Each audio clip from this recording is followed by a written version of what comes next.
future opponent was sitting ringside that night. Glory. It's a good fight. That was a good fight. Then I saw some weakness of Miguel Cotto, but I won't tell you that because.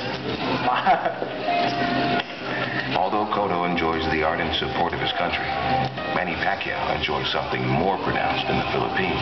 When Manny Pacquiao fights, the Philippines stop.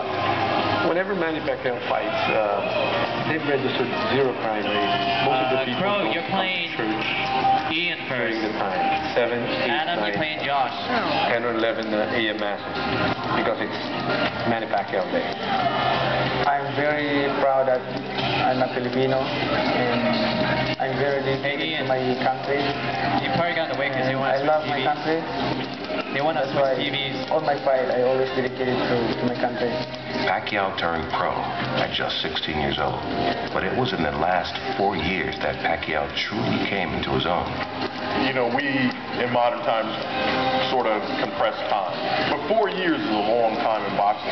Now, I think the thing about his rise that's been so tremendous is last year, that 8-month span where, you know, he went from 130 pounds all the way up to 147 pounds. It's hard to crazy when you talk about Manny Pacquiao fighting 135 pounds.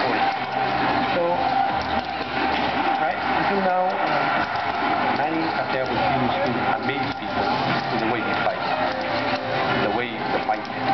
One person who noticed Pacquiao's ability early on was Hall of Fame trainer Freddie Roach.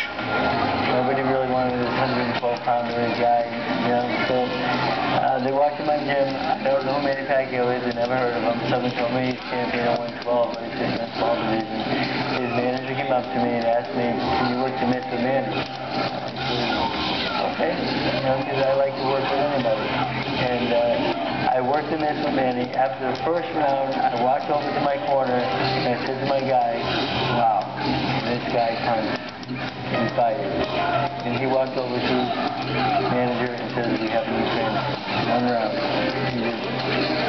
We clicked. There you go, Paul. It was like we knew each other forever. Pacquiao may have fought his way up divisions and to the top of the sport in December of 2008 by defeating Oscar De La Hoya, one of boxing's living legends, but he may have cemented his status as the best pound-for-pound fighter with his dominating performance against Ricky Hatton.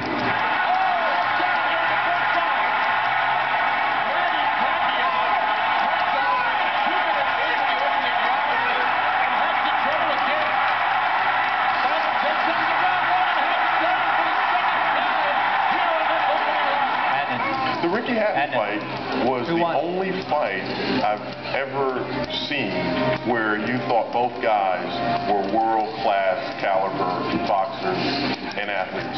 And Manny Pacquiao completely destroyed and dominated Ricky Hatton in that fight. And Ricky Hatton looked like he didn't even belong in a boxing ring, let alone belong in the ring with Manny Pacquiao.